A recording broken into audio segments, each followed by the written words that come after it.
welcome to Tanim Graun, PNG's Q&A series to encourage public dialogue, debate, and engagement on the development challenges and opportunities facing our country and how we, as citizens, can help shape our nation's future. My name is Alan Bird, and I'll be your host today as we discuss churches and governance in PNG, looking to the future. We will be taking a number of pre-submitted questions from the audience and also tweeting live. With me this afternoon, I want you to join me in welcoming Honorable Charles Abel, who is the Minister for Planning, Bishop Peter Ramsden from the Anglican Church, Pastor Blasius Managos, who represents the Seventh-day Adventist Mission, and to my right is Reverend Joshua Damoy, who represents the Baptist Church of Papua New Guinea. As you know, the PNG government has been working very closely with the churches in an important partnership, and that's what we will be discussing today as part of our general topic. We have the churches here because we want to learn from them what they see as their important role and responsibilities apart from their mission to evangelize the nation. Some of the other roles and responsibilities we play in the church is just to help people and help them to understand what the church is doing. And if they have problems, then they can talk with us. Counseling is one of the things we do. Bishop Ramsden, do you want to add?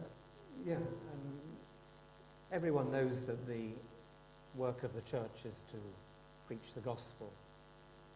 But the gospel is holistic. If you look at what Jesus was doing, he was preaching and teaching and healing. And so the gospel is something for the whole personality. It's holistic. It's integral human development, as a phrase people use. So this is not doing something extra to the gospel. The gospel is about this. The gospel is about preaching, teaching, and healing. And that gives the churches the way in to naturally be doing all these things and contributing these to society. Thank you, Bishop. Minister? Thank you, Alan, and also thank you to the three representatives here from some of our major churches that are on the stage, and we acknowledge the partnership with the churches, and we acknowledge the fantastic work they're doing in the community, not only spreading the good word and the message of the Bible, but also in helping government to deliver services, particularly in health and education. The churches have been a partner with government and for a long time, and in fact since well before government was formally established in Papua New Guinea, the churches were here before us. And they've been doing a wonderful job, and I always say in many instances doing a better job than government. And so the churches are a logical partner. And coming back to the initial question, many of the objectives of the church and the government are one and the same. And to me, it ultimately comes down to service to the people. We are both here really to serve the people of our country and people in general. So in response to your question, it's logical that we have a dialogue with the churches, bearing in mind, of course, that we're a Christian country, but we're also a free country, and there are other religions as well, and so we've got to be a little bit careful. Although we do say we're a Christian country, and in fact we had our Covenant Day recently, 26th of August, and so government is obviously acknowledging the church, and government is obviously partnering with the church. We are now clarifying that partnership and trying to improve that engagement with the recent church partnership program that you mentioned. And so it's an ongoing process, but certainly our government is saying we want to partner with strategic partners, and the foremost of these partnerships is with our churches, the larger and the smaller churches. And as I said, because in many ways we have the same intention, same purpose, but we feel that some of these strategic partnerships can deliver those services better. And how do we determine that? It's because out of evidence and history is showing us that the church and the people that work for the church have a level of commitment, an inherent level of commitment, I think that means they deliver the services better. So we're trying to engage better with the churches. We're trying to make sure that the engagement is strategic. In our case, basically concentrating on health and education. But at the same time, we also acknowledge and remember that very importantly, the churches also bring the spiritual and moral foundation that we feel is essential to any activity. You can't operate in a vacuum. You've got to have principles and a foundation. And the church brings those principles of service, selflessness, community, and ultimately service to the people. So I think your question relates back to that improving that dialogue, and that is why we have this new foundation, which we'll probably talk a little bit more about, PNG Church Partnership Program, and a secretariat, and now a clearer dialogue point, communication point between government and the churches. So essentially, yes, we want to involve churches more in policy making. We want to improve that that process. Thank you, Minister. We move to a video question now. This is from Joanne Kula from Central Province. Hello, my name is Joanne Kula. I have a question for the panel. How does the government view the role of churches in the development of Papua New Guinea? Thank you. Thank you, Joanne. I think the Minister kind of answered that, but let's dwell on it a little bit more. Minister, from your perspective, seeing that you sit in cabinet and so on, at that level, how is the contribution of churches viewed amongst your colleague ministers? I think it's almost universal amongst all members of parliament and obviously cabinet. The acknowledgement of the churches, as I say, the acknowledgement of Christianity as our primary religion. So that is not an issue. The issue is how do we translate that into a meaningful engagement? At the same time, how do we, in development of democracy, how do we keep essentially government to be non-secular? We don't want to undermine freedom generally, freedom of expression, freedom of religion. These are principles ultimately that we want to maintain. So there is this kind of a, you got this issue, ongoing issue in terms of that, but I would say it's universal. We're all basically Christians. We all basically acknowledge the work of the church, and so that's not a particular issue. As I said, the issue is how do we meaningfully engage with the churches while at the same time maintaining this balance in terms of freedom. But having said that, of course, the actions of our government show very much, including the Covenant Day the other day and the prayers around Parliament and in Parliament, that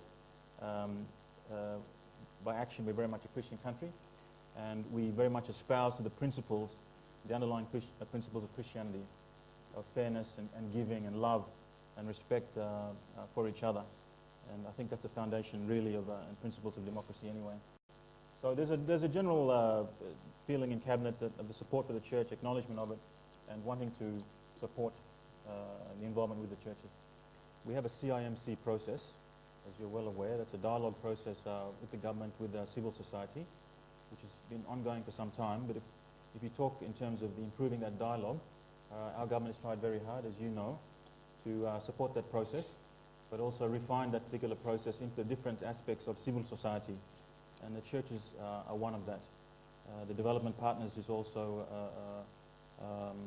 one of them there. The private sector, of course, is the other one. The NGOs are another one. And so we're improving that CIMC process, which is a point where public and civil society can come and interact with government policy. And we're trying to refine it such that we have specific dialogues with the key aspects of that civil society.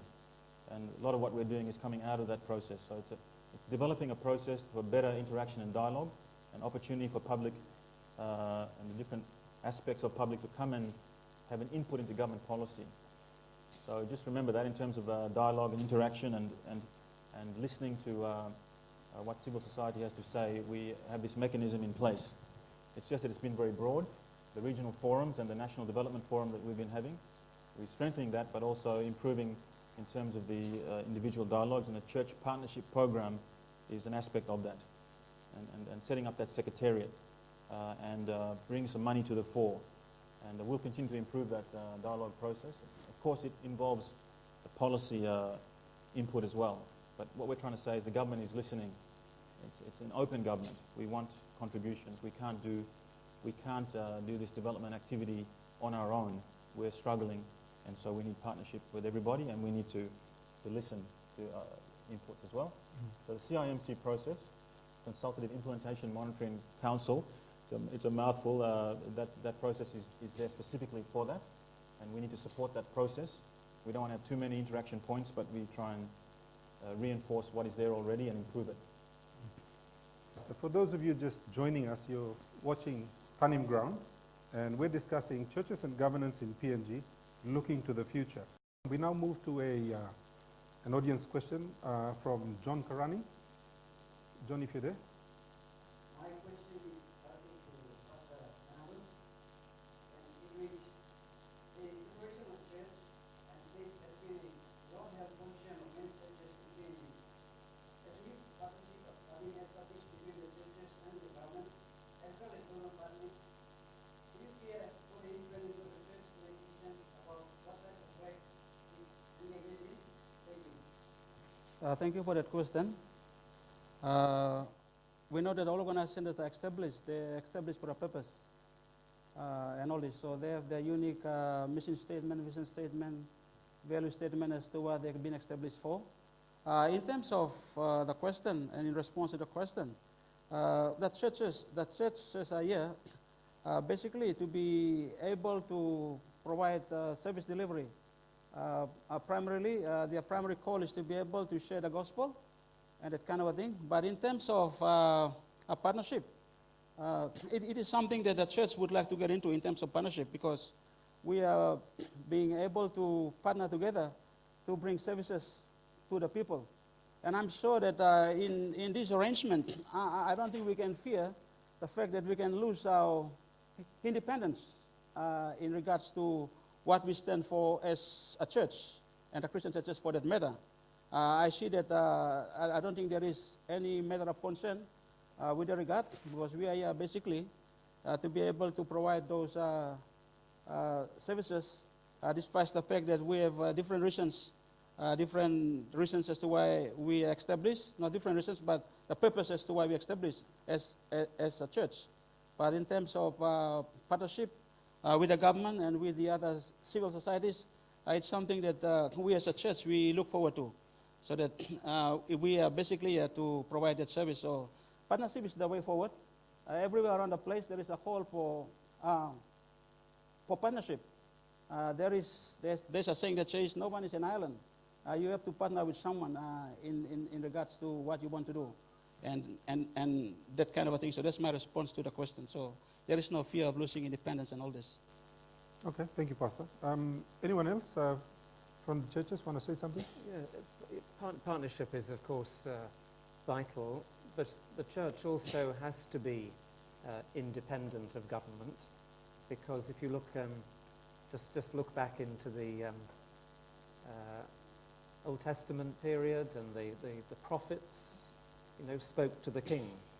The prophets had a message about, honesty and integrity, and the prophets had to give the word from God to the government of the day. And I think the church has to do that as well. So the church mustn't be afraid to criticize the government, and the church must be able to keep those standards, those reminder of what is the right thing to do, just what Minister Abel was saying earlier on, a moral basis for our society.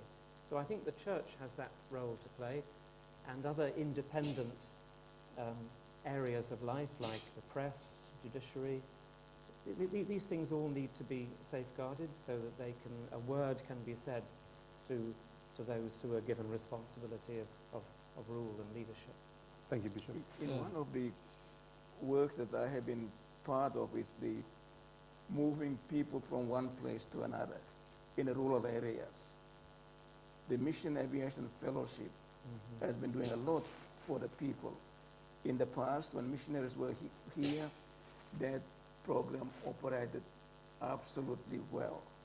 But now that the missionaries have moved out of our country, gone back to their homes, Mission Aviation Fellowship is struggling to meet the need of many people in the rural areas.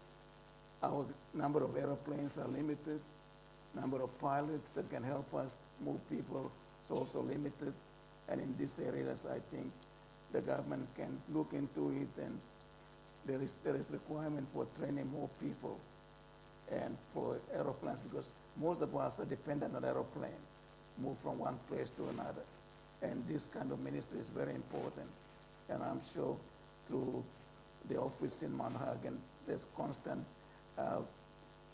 dialogue is being carried out between the government and this organization that I'm speaking about. Yeah, with regards to the question that was posed in terms of the whole discussion on partnership with the government and the church and all this, there ought to be some level of respect in terms of where is the boundary of the church, where is the boundary of the government. So while we have this the partnership arrangement, definitely we will have to still would like to see that there is a level of demarcation and respect for a good partnership to take place. And definitely there are certain things that that the government that are involved in, that's where the church cannot get involved in terms of supporting political parties and all this. There is a boundary, and there is a demarcation of all those things. So in terms of partnership, we can still maintain our independence with respect. Thank you, Pastor. Minister, you were going to say something? Yes, Alan. No, I'm glad that the pastor over here has mentioned the Mission Aviation Fellowship organization that is providing a wonderful service in terms of logistics in the rural areas in particular. And in fact, through the CIMC process that I mentioned, that the Rural Airstrips Authority has been established, and the government has provided 6 million kina for the purposes not only of MAF but other small operators, but primarily MAF, to support them, again, in doing work that the government is struggling to do. And in fact, the Transport Department wanted to create another government agency. They were only going to maintain 2 airstrips. And through our intervention, particularly with the Civil Aviation Minister, and we approached MAF, and MAF said, no, we're already here operating.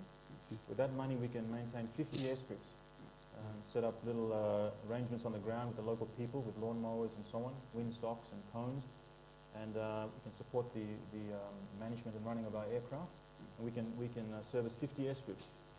So it's a classic example of the government getting money, setting up more bureaucracy, having more meetings, and wasting time when you've got already good partners who are actually doing it already on the ground.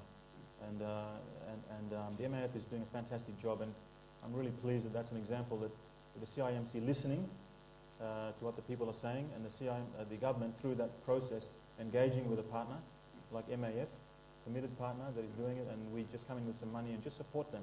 And that's a classic example of what can be done. Yeah.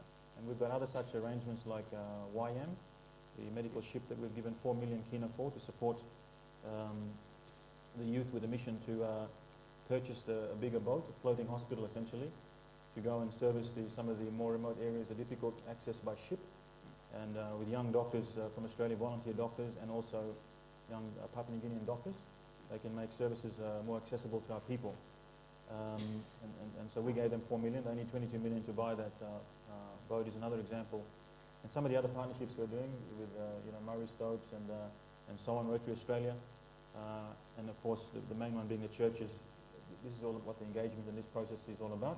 But MAF is a very good example of that, and we hope to increase the funding assistance for them through this RAA, Rural Airstrips Authority, that was set up just this year. Excellent. Thank you, Minister. We now move to our talk-out segment.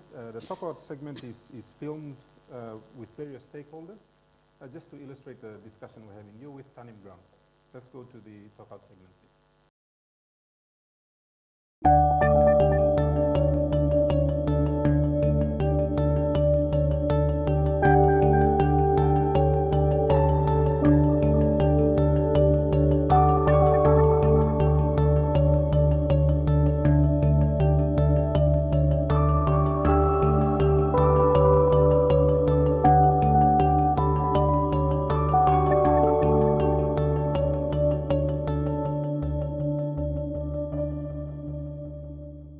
here at Caritas, we follow the preventive system of our founder, Don Bosco. We believe in showing the students this loving kindness in correcting them. So we provide more like counseling or talking to the students rather than punishing. And that's the foundation of our school, Caritas. It's a materialized world. I think we can see a lot of moral education is missing in the government schools. But as us, like a Catholic institution like us, we needed to show the Catholic identity as much as possible, so that put that one in line with education, interwoven together, so that they will be whole being, human being will be developed as a human resource, not just the intellectual person, but the human resource we are now developing through this education. So we are putting very much effort to make them busy.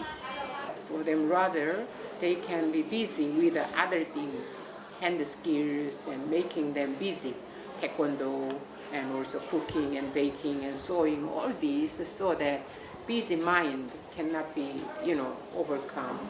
But at the same time, one thing we are now very much, hoping for the government to change is in education, they must put the technical education as much as academic effort, so that they can do something else if they can fail the examination for the universities. Because people cannot live only university graduate. You have to have some factories and making some, things own self in here in PNG. So my purpose to be here as a leader, I want to make it 100% of the teaching staff will be national, not expatriate take over for the, the national part. But we have to do it that one. But at the moment, still we are bringing some staff from the overseas because of the technical teachers are missing in this country. Really, I want to ask to the government to put a lot of effort for the technical teachers. The Catholic Church in Papua New Guinea is the second largest education provider after the government. And, you can see that the church has really, done so much in terms of education. Like we have Marianville, we have here Caritas, and we have I think Mercy Sisters in Sepik. Yeah, many places for the ladies, especially. Girls' schools, and we have a lot of other schools too that are operated by the church. And one of the problems is that, we need more teachers. Teachers. There has to be more teacher training colleges. We need more teachers. So those are the areas. When the government says free education, it has to be ready to provide all those. And the church is really doing its best, but manpower is lacking, classrooms crowded, and materials is another factor. So that's where the government needs to look at. And so, I think the church has worked very hard in this area, the Catholic Church.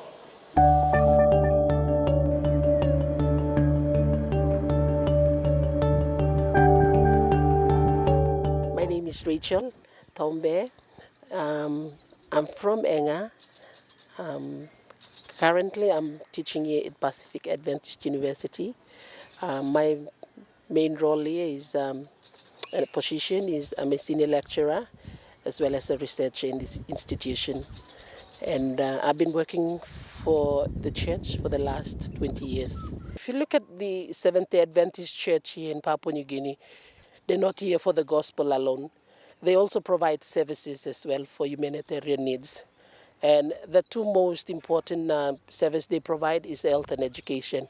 In terms of health, we have some sub-health centers, as well as other secondment related hospitals where the government asks the churches to just come in to help out. We do have a health director in the Papua New Guinea local church administration, and that is the person that oversees most of those health facilities that are being run in the country. We do get the funding. Okay, those health services are funded by the government through church health services. They fund the salary and sometimes running cost as well. So it's more like a private-public partner kind of a thing. But in terms of training, we just have one, and that's the program that we have in Pacific Adventist University, that's nursing. The only thing that we are looking at right now is the challenge that is facing us is the practical part of it. In terms of preceptorship, where you have less staff supervising, and in terms of space working in there when every other programs are there doing the practicum. Also the equipment, resources such as gloves, basic stuff is hand washing equipments, whatsoever that they use, lotions, it's all sometimes non-existent in the hospitals. So those are the things that sometimes the school normally pays for, so the students take their gloves, whatever, even suture needle to suture mothers after delivery. The basics are not there, so sometimes we find it difficult to send students to complete that good quality education that they're taking.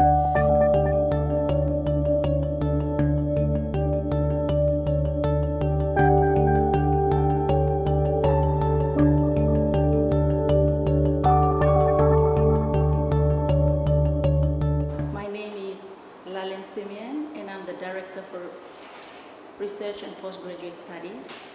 Well, my name's Tracy Mawhileo, and my role is Deputy Vice-Chancellor here at Pacific Adventist University, and my role is having oversight of the academic program. One way that we believe as a university and as an Adventist Christian university that we can make an important contribution to governance and to evidence-based policy decisions is through research. And my colleague will give some examples here, but universities are places that shouldn't only be teaching and imparting knowledge, but also places where we create knowledge. And I think there are questions and issues in our national context here that local researchers need to be trained up and equipped and enabled to look at those questions and provide answers. We don't always have to be bringing people internationally to find answers to the questions and the issues that we have in the country. We also need to be building up our skill base and our capacity and capability in country, and I think universities and Christian universities are and can continue to make a big contribution in this area, so that our government departments, our policy makers have good information on which to base their decision making and their policy development. So I think some forums that we can actually, the research work that we are doing, that it can be translated well and transferred well into action for industry, for government and other stakeholders. So really getting those connections tight would be good. For us to feel that we actually are achieving something is for us to know that the government is taking note of our contribution through research, taking note of our recommendations, and sponsoring some more new projects. I think we are improving. Our government has done well so far. For the last 5 years, they put in place the STI, they call it. It's the Science and Technology Initiative Committee, and that committee has been responsible to sponsor. We're looking forward, and we know that there's more money that the government has allocated. One of the research projects that has been funded by National AIDS Council, the male circumcision research project, and which PAU, Divine Word, and James Cook are collaborating on. And that has changed, and we believe that it will change some of the policies, health policies. Yeah. So we're seeing something, and we know that more can be done. but it all comes back to funding. There was actually a policy forum held as a result of this study that investigated the acceptability and feasibility of male circumcision as an HIV prevention in PNG, because the international evidence was that it does lower risk of some transmission at a population level, but it was really important to see the acceptability of that in different cultural contexts. And as a result of that research, there was a policy forum held, and out of that policy forum there were kind of recommendations for further research and for policy. So that's been a specific example where we've seen research influence policy.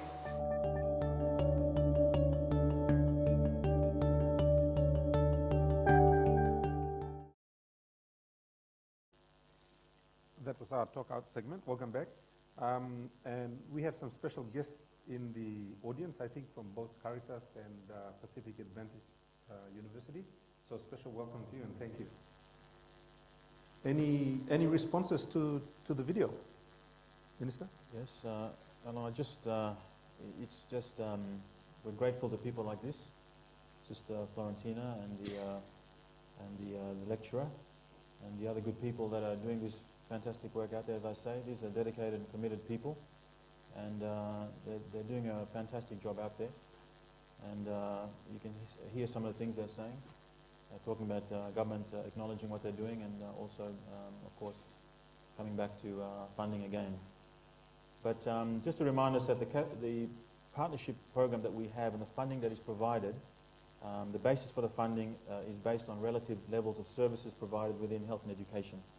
So, for example, if the Catholic Church, we've been saying this over and over, but because they are providing close to 50% in both health and education on the ground, relative to the other churches and also relative overall, that is how the funding has been allocated. So it's not arbitrary. It's based on what you are doing. I keep coming back to that point. Commitment through action. When they're doing that, it's not that the others don't have a commitment. Certainly not with the other churches, but it's based on current levels of services you're providing. You should then be funded on that basis. If you're only providing 10% of the service, then it doesn't make sense to give you 50% of the funding. So the Catholic Church is doing good work, but so are many of the other churches like the SDA as well. And we've relied on advice from Education Department and Health Department, Church Health Services Program to agency to tell us, and that's how the funding has been allocated. There's obviously very, very good institutions out there like the ones that are shown there, and we're grateful to people like the ones that spoke, particularly the sister there, committing their lives, dedicating their lives to the service of our people. And that is why I say very often with the churches, and when I was out the other day at, I think at Wataluma there and the Catholic high school out there, and there's good people out there that spend their whole lives in the rural areas. They stay there and even die there in the rural areas. They're not particularly paid well, it's just out of their commitment from their hearts and dedication to the church and to our people. And that is why I talk about partnership with the church, very important. It's hard to find that level of commitment, generally speaking. People normally have to be paid properly and all that, which is also important. But with these other people like that are very committed, we must get in and support them. It's one of the best ways you can deliver services to our people. Thank you, Minister. We go to a Twitter question from Betty Mai. This goes to Bishop Ramsden. And the question is, how does the diversity of views between church partners play out in PNG at the local and national level? And is this diversity an impediment to the church having a greater role in shaping policy in PNG? There are a lot of churches in PNG, aren't there? Absolutely. Huh? How many? 200, 300? So part of the trouble is that the European missionaries brought a divided church to PNG. So it's a bit confusing if you're in a village somewhere and there are 2 or 3 different missions all knocking around the valley or wherever you are. So in a sense, the churches have caused some of these difficulties, I think. But that means that churches have to work very hard at their responsibility to to speak with a common voice. And I mean, it's a bit like, I mean, here is a picture of the church through church history, and it all starts with Jesus, but the churches, you know, move in different directions like that. And the bringing the churches back together is what is technically called ecumenism. So ecumenical work is the churches coming back together theologically, but also in practical ways. And it seems to me that in Papua New Guinea, ecumenism, the working together of the churches, is actually way ahead of many other countries. It's certainly way ahead of ecumenism in England, where I come from. So I think actually other people can learn quite a lot from the working together of the churches in PNG. So there's a chance here, even though there are 200 or 300 churches, for the churches to speak together. So I think actually in PNG there's a very big role for bodies like the Papua New Guinea Council of Churches, or the Evangelical Alliance group of churches, and various other groupings to get together. I think we've kind of slightly criticised the government a bit this afternoon in asking a lot from them, but I think the government has a right to ask the churches to get their act together as well. And there's a lot of history of the churches getting together with something like the Churches Medical Council, the Christian Health Services now, and the Churches Educational Council. There's a good history there, but the churches could do a lot more. So it is difficult if one church says one thing and one church says another, and that's something that the churches have to step up to, I think. And as they discuss their theology and beliefs together, so I think this helps speak with a common voice. Next week there's going to be a launch of a theology on development statement by the churches, and this is work that's been done over a number of years. Joshua has contributed largely to this, and there is a common statement from churches on our theology, our understanding of God's relationship to development. And I think that sort of thing is going to be a good development. So I'm sorry if it can be confusing, and it's not surprising given the history, but the churches in PNG have come a long way and are doing, I think, quite a lot, but could do more to speak with a voice, a common voice to the nation. Very good point. It's absolutely wonderful. I mean, I hear you talking about this, and all of you in common, including government, are interested in one very important thing, and that's service delivery to the people. And I guess there you do have a common ground, don't you? You're all interested in that, and you're all working together there, and there doesn't seem to be too many issues. Anyway, we'll move on. Given the strong support you enjoy from the population, being a Christian country and everything else, how can the church use this influence to help governments to improve the governance that we have currently for public policy performance? Things like DSIP, these are public policy instruments, and how can you use your influence to help the public improve governance in some of those processes? Or are you interested in that? I mean, you might be criticizing government in some instances if you do use it. And would you be interested in that? Well, definitely, Alan. With regards to the issue of policy development, policies are very, very important instruments and tools that are developed to be able to deliver. The bottom line is to deliver the services to the people, and would very much like the government to be able to involve the churches in the entire process of making policy. Not just one part of it, but when I mean the entire process, I mean in terms of developing policies, they have to be engaging the church in terms of identifying those problems and issues and other things that impact those the service delivery.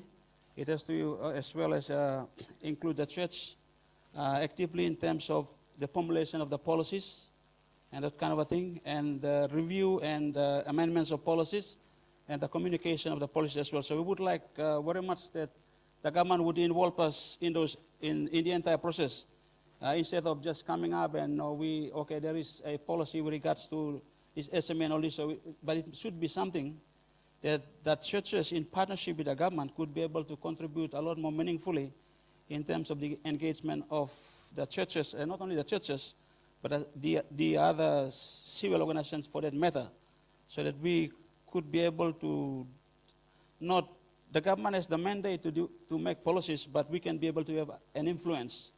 You may not change policies, but you can definitely have the influence to influence it through a right forum. Well, okay. Let me put it another way. Say, let's take free education and free health. Very, very good government policy announcements, and government is actually trying very hard to implement that. In terms of the feedback on that, the effectiveness of that policy, do you see a role that churches could play, even with other segments of the society in terms of NGOs and so on, in giving feedback to the government on the effectiveness of that policy? Bishop? Yes, well, I think one of the difficulties is getting feedback, is getting information about what's happening on the ground. And the government wants these statistics. So what if every day, in every clinic, in every school, attendance was phoned through? Numbers of people attending, numbers of teachers, numbers of students, how many people were treated in the clinic. In other words, involve the whole community in supplying the information every day about what's happening, what really is happening in the country. I think that would be an interesting example of involving grassroots opinion and democracy to help governance. So if a school hasn't seen an inspector for ages, or if medicines haven't been delivered, every day the information is fed back, because there's a free phone for everybody with a special number to use just for that information. That would be, I think that's been done in parts of Africa, and that might be an interesting initiative here. Anyone else want to add to that? Minister? Yeah, I was just going to say that at an earlier point, but one of the issues with the churches, as we say, is that there are so many of them now, and there seems to be more and more every day. And I know at the district level, trying to deal with them all and look after them. And sometimes I say, look, you've already got 3 churches in this little village. Can't we just join one of these churches? Sure. But no, that little group here wants to have its church, and we have to slice the money very thinly and give it to them all. But through the DSIP program, and by the way, we have a church rep on JDP and BPC that administers that. But we have been giving, for example, through the DSIP program, a boat to each and every one of the churches, the major churches that is, and when it's come to the Pentecostal churches, we're giving them putting them into one category and giving them a boat. But that's where I guess some of this confusion and noise can happen. But one of the ways to allow church better intervention into policy, and as I say, down at the JDP level, we have allowed for a church rep in there, and I've got one there nominated by our church leaders, and I think at the provincial assembly level, our governor also has got a church rep in there. But in the same manner, we bring in private sector reps to a lot of our boards and government agency at board level and committee level. I think one of the ways is to allow more church representation there. You give private sector acknowledgement by having Chamber of Commerce reps in nearly every single board. And one of the ways is to, why don't we have a church rep? If indeed they're a major partner and we truly respect and want to involve them. One of the ways is to say, let's have what they call ex officio church reps there.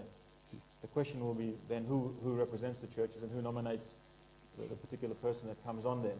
And that comes back to the church, I guess, as to their organisation, their ecumenical movement, and what are the representative bodies there. But certainly we have a church council that we deal with, for example, through our development programs. So, as Bishop is saying, there's the church is getting better organised that way, but I think we can certainly get them more directly involved by having the church represented in many of our boards as a prerequisite. I guess they've got a place there, just like the private sector does. I think there's more room for that at a higher level. We're doing it down at the lower level, involving churches in our decision making, and I see no reason why that can't happen also at a high level. So just a silly question. Do you count the number of churches by the number of boats you've given out that you've got in your district? No, I don't do that. I just say you're a registered church. You may have one rep, or you may have three. I go, you're there. You're part of the family, so I've got to give you a little bit of help, as small as it may be. So thanks for that cynical question. I'm just thinking how every other member has to do that too.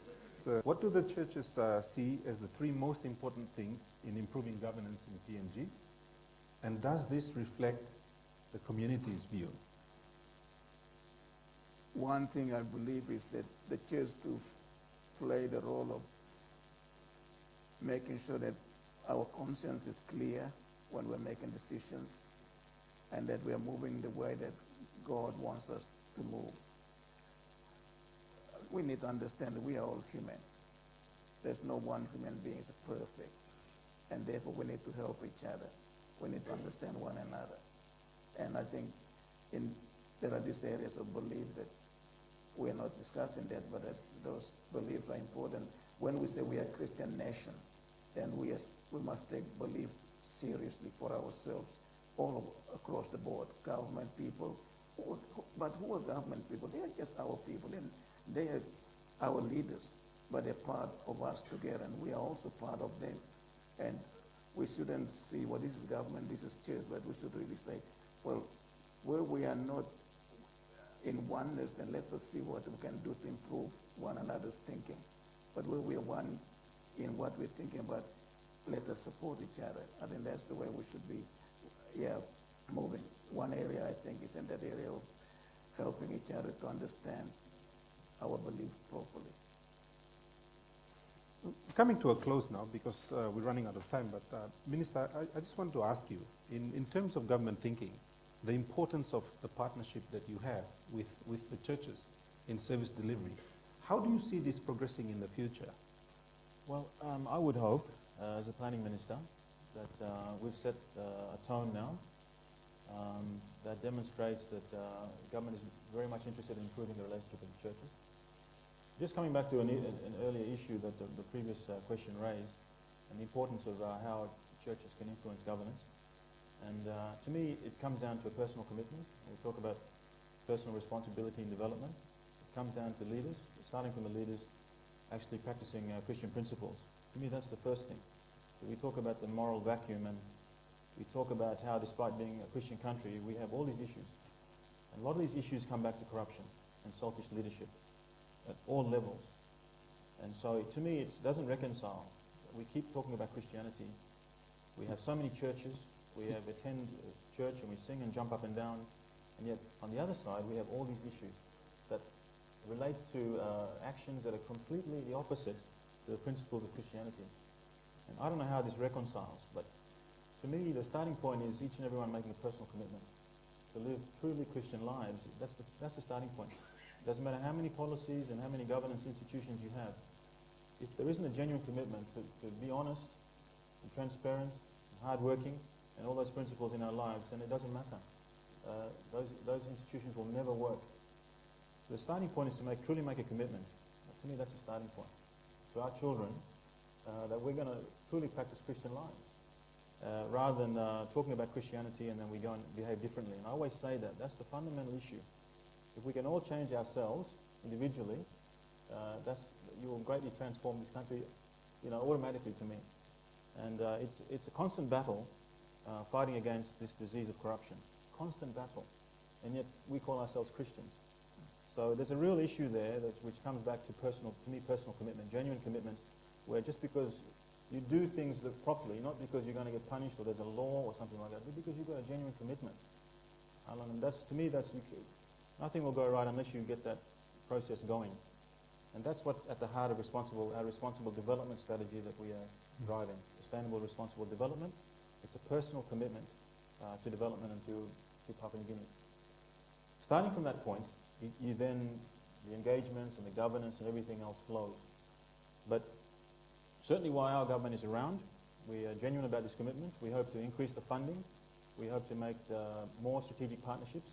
And we are going to make the church our number one development partner, certainly in education and health.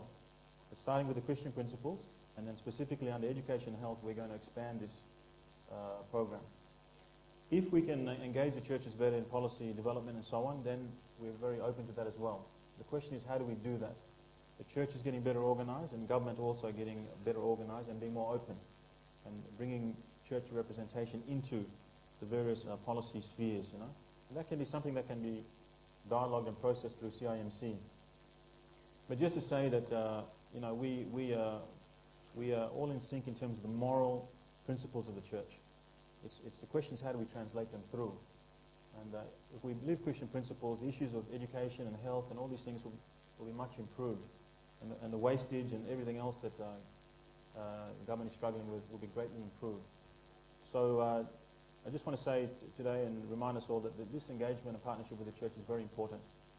And hopefully we can, as you say, with some of the signals we've started with, we can all engage in this process and expand the church government partnership. And as a planning minister, that's certainly my intention. I want to broaden the envelope of resources available to the churches through their different agencies, and things like MAF and YWAM as well, but the direct schools and universities and health centers, hospitals that the churches are running. You know, and as I said, we are also going to hopefully improve the interaction with the churches and meaningfully respond to what the churches have been saying. Despite the many churches, the message is reasonably consistent. And it's the same message coming from our people generally, that they want better governance. They want better leadership. And I say, yes, we have to make that commitment, but we also expect the same commitment from our people. We need you to also engage, and we need you to improve the way you behave in terms of responsible development, so that it happens at all levels. And we can say that we're truly acting as Christians. We're not saying it, and then our body language speaks something else. And very much, a lot of what happens in our country is saying just that. Christian country, and when you look at the evidence and the actions, it speaks of something else. And that's not good enough. Thank you, Minister. Bishop, we're coming to a close. Would you like to close on behalf of the churches? Well, I'm just thinking that what the minister's just said about PNG, sadly, if someone says, tell me about PNG, they might highlight corruption, they might highlight violence in society, sorcery-related killings, for example, all sorts of things like that. And yet we know that there's a tremendous potential in PNG. Community is a word that has deep roots in PNG. That means looking after each other. It doesn't mean getting something just for yourself. It means sharing and growing through relationships. So all the potential is there. I think Minister Abels has hit the nail on the head with this personal... The Christian word is conversion. It's a conversion of heart and mind in order to do the right thing. People use the phrase, do the right thing, and this is what we're talking about. So if the churches can help through their own personal commitment to do the right thing, remember when we talk about the churches, we're talking about 90-something% of the population. The churches are the people of this country. So if there's all that personal conversion of heart and mind, if the government is honest, if the government works hard, if the government delivers, then people see a difference, and then everyone is contributing to the whole program. If people are moving away in different directions, just getting what they want for themselves, then disappearing, not delivering, people can see that. People see it straight away, and then the whole place will not grow. So it is a personal commitment and a corporate commitment from leaders and the government. Jesus came to serve, not to be served, and modelling leadership on him is the answer. Thank you very much, Bishop. And thank you very much, ladies and gentlemen. That's all we have time for today. We hope you've enjoyed this edition of Tanim Graun and our theme, Churches and Governance in PNG, Looking for the Future. Please join me in thanking our great panel members today.